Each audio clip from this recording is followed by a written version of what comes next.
मरण कंडिका का स्वाध्याय हम कर रहे हैं आचार्य श्री अमित कथि सागर जी महाराज द्वारा रचित। मंगलम भगवान वीरो मंगलम गौतमो गणी मंगलम कुंधार्यो जैन धर्मोस्तु मंगलम सर्वे मंगल मंगलयाम सर्व कल्याणकारिकम प्रधानम सर्व धर्माणम जैनम जयतु शासनम जैनम जयतु शासनम जैनम जयतु शासनम। आज हमारा कुल के मान का निषेध ये प्रारंभ होगा।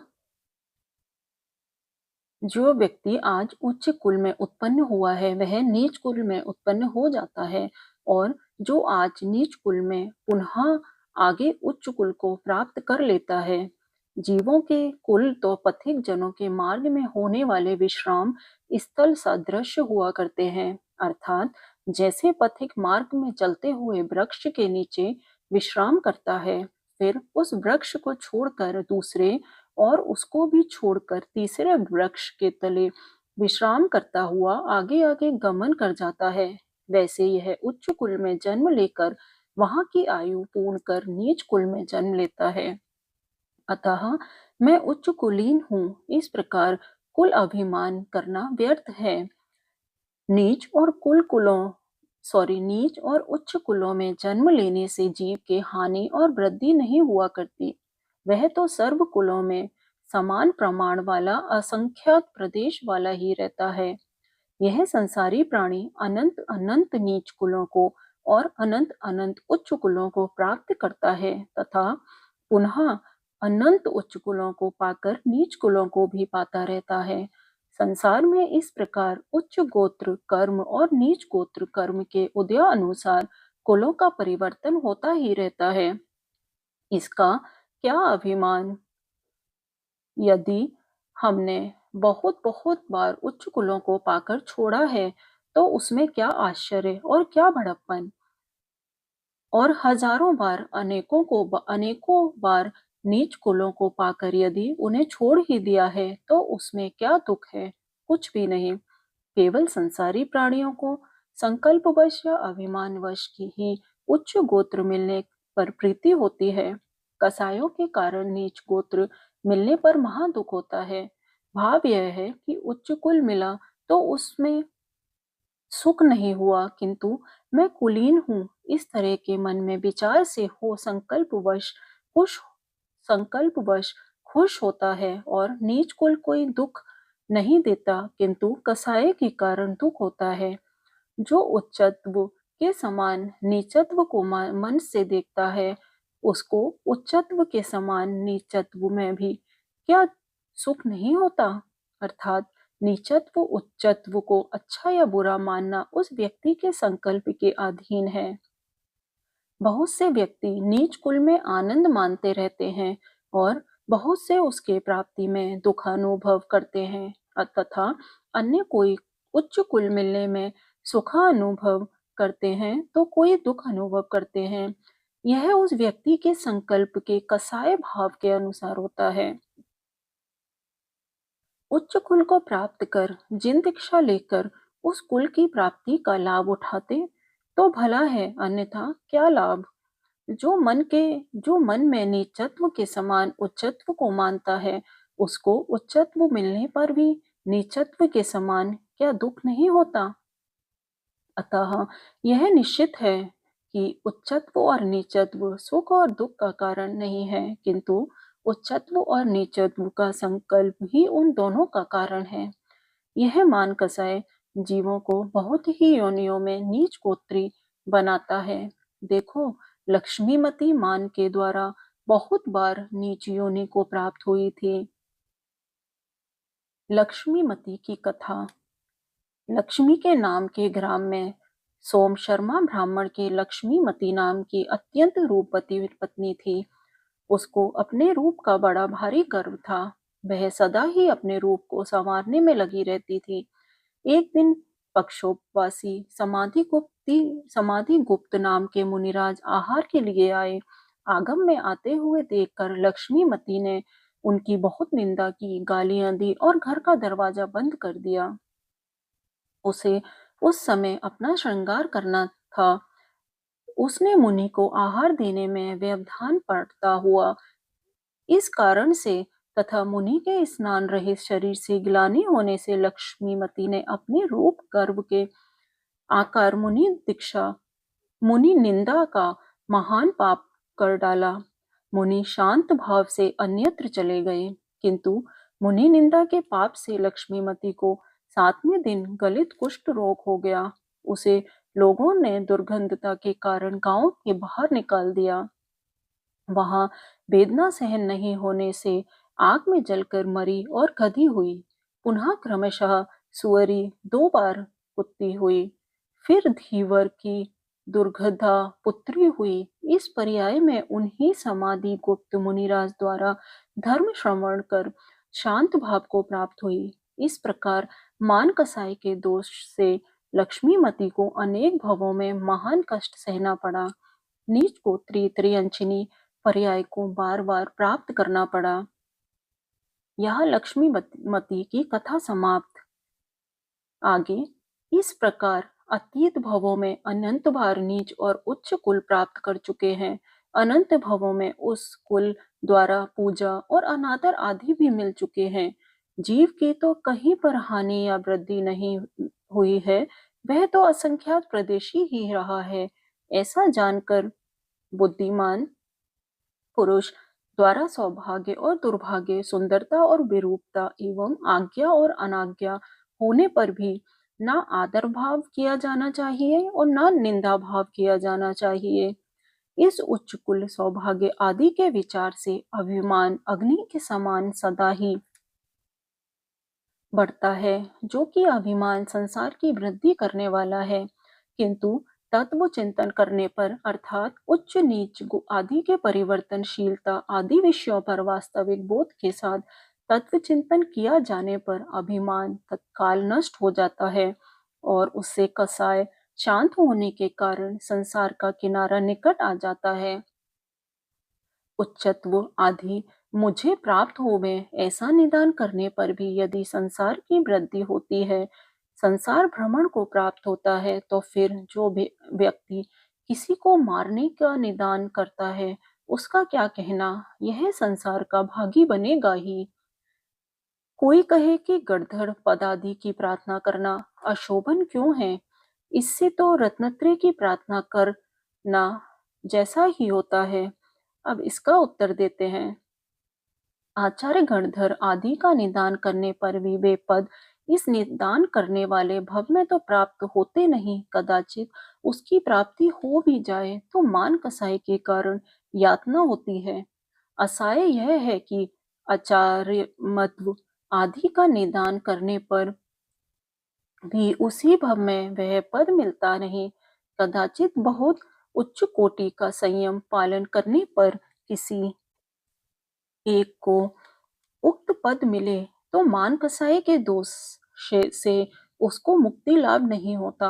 अतः आचार्यत्व आदि का निदान करना व्यर्थ है।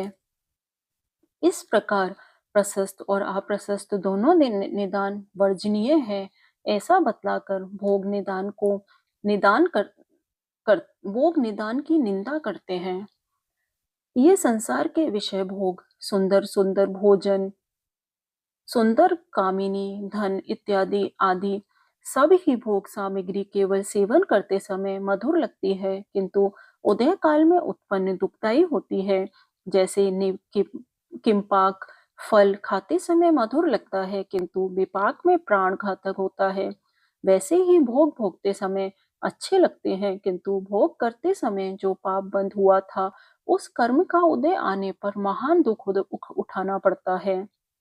इस तरह मुमुक्षु जनों को सदा ही भोगों के दोष का विचार करते रहना चाहिए।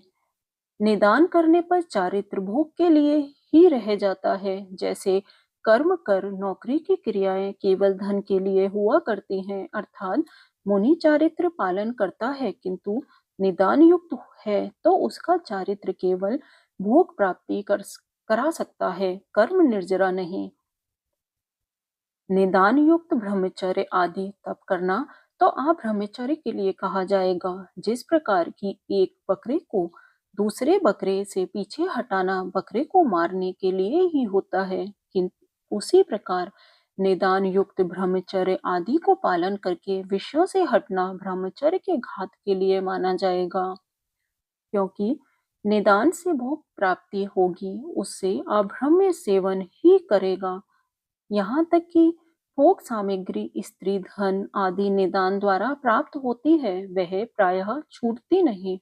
उसमें अधिक मोह भाव होने से उसे वह व्यक्ति छोड़ नहीं पाता, जैसे कि नारायण प्रति नारायण भोग सामग्री छोड़ नहीं सकते। निदान करने वाले मुनि अपने अमूल्य तप को भोग द्वारा बेच डालता है। भोग का तुच्छ मूल्य लेकर अमूल्य कीमती तपों को बेचता है। जैसे कि सार क्या है असार क्या, इस बात का जिसे विचार नहीं है, वह पुरुष माणिक्य रत्न के बदले कांच को खरीदता है, अर्थात रत्न देकर उसके बदले में कांच को ले आता है। जिसका चित्त भोग आदि में खुश हुआ है, मन से अब्रह्मचारी है, जिसके परिग्रह से निवृत्त रूप परिणाम नहीं है और केवल शरीर द्वारा शील पालन करता है, उसका वह शील पालन व्यर्थ है। जैसे नटयति नकली या भ्रष्ट मुनि का केवल ब्रह्म या शरीर से व्रतादि का पालन व्यर्थ है, अथवा नटयति का अर्थ यति का वेश धारण करने वाला नट पुरुष है। वह जैसे बाहर से भेष मात्र से मुनि है, अंतरंग में अब्रह्म आदि रूप ही भाव है, वैसे निदान करने वाला मुनि है। निदान करने वाला व्यक्ति भोग की लालसा से महादुख की कांक्षा करता है। जैसे कोई कुबुद्धि पुरुष प्रतिकार औषधि सेवन की लालसा से रोगी होना चाहता है, वैसे निदान करने वाला है, ऐसा समझना चाहिए। जैसे खोटी बुद्धि वाला मूर्ख मैं इस पर बैठ जाऊंगा, इस वांछा से बड़े भारी शिला पत्थर को कंधे पर रखकर ढोता फिरता है, वैसे कोई साधु निदान द्वारा भोग प्राप्ति के लिए संयम का भार ढोता है। भावार्थ, शिला पर बैठने का सुख अति तुच्छ है और उसके लिए शिला कंधे पर रखना ढोना महादुखदायी है। ठीक उसी प्रकार निदान करके भोग प्राप्त करना अत्यल्प सुख रूप है और उसके लिए संयम पालन करना भार रूप है। संयम तो मोक्ष रूप महाफलदायक था, उसे तुच्छ भोगों में गंवा दिया।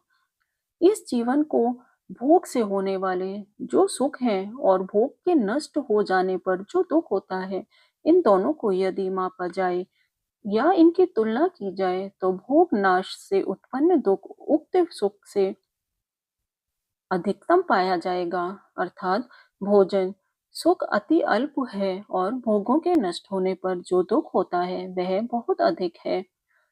कदाचित किसी जीव को इच्छा अनुसार भोग मिल भी जाए तो विनाशिक शरीर में क्या सुख होगा, ऐसा बताते हैं। यह शरीर भूख प्यास वेदना आदि से सदा पीड़ित रहता है। ऐसे शरीर में रहने वाला जीव किस प्रकार सुखी हो सकता है। संसारी प्राणियों का सुख तो दुखों का प्रतिकार करना रूप ही है, अथवा दुखों को कम करना रूप है। जैसे सुख की अपेक्षा के बिना दुख पुरुष को बाधित नहीं करता, वैसे दुख की अपेक्षा के बिना लोक में सुख नहीं रहता है। अर्थात संसार में सुख और दुख दोनों विद्यमान हैं। जैसे कोई कुष्ठ रोगी अग्नि का सेवन करके शांति को प्राप्त नहीं कर सकता, वैसे भोग भोगता हुआ जीव संतोष को प्राप्त नहीं कर सकता। अग्नि के ताप से तो कुष्ठ बढ़ेगा ही, वैसे भोग सेवन से भोग की इच्छा बढ़ेगी, उससे संतोष नहीं होगा। संतोष तो भोग के त्याग से ही होगा। मैथुन सेवन करता हुआ पुरुष दुख होने पर भी उसमें सुख मानता है। जैसे कोई कुबुद्धि खाज को पैने नखून से खुजाता हुआ दाह रूप दुख होने पर भी उसमें सुख मानता है। खोटी बुद्धि वाला पुरुष दुखदायक ऐसी नारी का सेवन करता हुआ उसे सुखदायक मानता है। जैसे कि कोई कीट या लट गौसात की नाम के बड़े कड़वे फल को खाते हुए उससे मीठा मान लेता है। सत्य रूप से देखा जाए तो भोगों का सेवन करने से किंचित भी सुख प्राप्त नहीं होता। जैसे कि केले के स्तंभ खंबे में खोजने पर भी कुछ सार दिखाई नहीं देता, अर्थात केले के स्तंभ संदर्भ संदर्श भोग निसार है। जिन भोगों द्वारा विश्वस्त जन ठगाए जाते हैं, सेवा करने वाले छोड़े जाते हैं तथा बुद्धि करने वाले पीड़ित किए जाते हैं, उन भोगों के समान क्या कोई अन्य शत्रु है? नहीं है। भाव यह है कि जो अपने पर विश्वास करता है अथवा जो विश्वास पात्र पुरुष, उसको कोई भी नहीं ठगता। सेवन करने वालों को कोई छोड़ता नहीं तथा धन सम्मान आदि की वृद्धि करने वाले पुरुषों को दुख नहीं देता है, किंतु ये भोग ऐसे विचित्र हैं कि विश्वस्त को भी ठग लेते हैं, अर्थात जो लोगों पर विश्वास करता है वह ठगा जाता है, कुगति में जाता है। अपने सेवा करने वाले को भी यह भोग छोड़ देते हैं, अर्थात योगी पुरुष के योग के एक दिन अवश्य छूट जाते हैं, नष्ट हो जाते हैं। भोग वृद्धि कारक को भी पीड़ा देते हैं, अर्थात जो पुरुष भोगों को बढ़ाता है वह कुगति में पीड़ित होता है। इस प्रकार इस जीव का भोग भी महाशत्रु है। यह मोही मनुष्य स्त्री शरीर का सेवन करता हुआ अपने शरीर के स्वेद द्वारा सुख अनुभव करता है। सुख हुआ ऐसा मानता है जैसे कुत्ता नीरस हड्डी को चबाता हुआ अपने तालू से निकले हुए रक्त में ही यह रस है, ऐसी कल्पना कर सुख मानता है।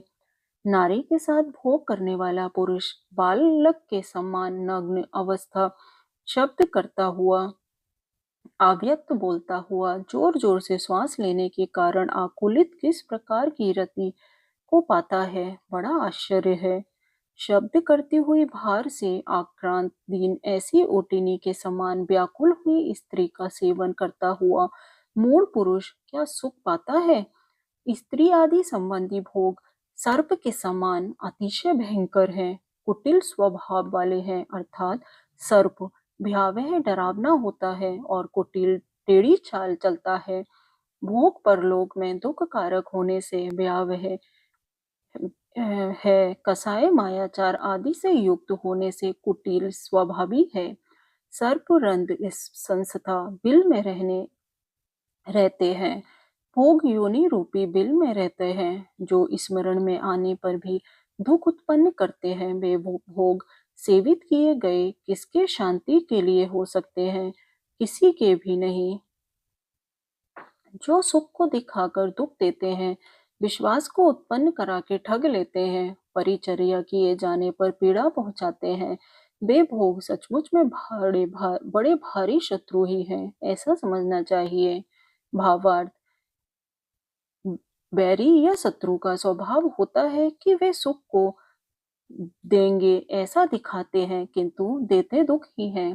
पहले विश्वास दिलाते हैं कि हम तुम्हारे हित चिंतक हैं, किंतु करते ठगाई ही है। परिचर्या या परिचय में आने पर पीड़ा कष्टकारी होती है। ठीक इसी प्रकार भोगों का स्वभाव होता है। भोग भोगते समय सुखाभास होता है, किंतु रहता वह दुख ही है। भोग मुझे सुखकारी होगा ऐसा पहले विश्वास होता है, किंतु भोगने पर सुखकारी नहीं होते, अतः उससे मानव ठगे गए ही समझना चाहिए। सेवित होने पर पीड़ादायक है, अतः भोग बिल्कुल शत्रु ही है।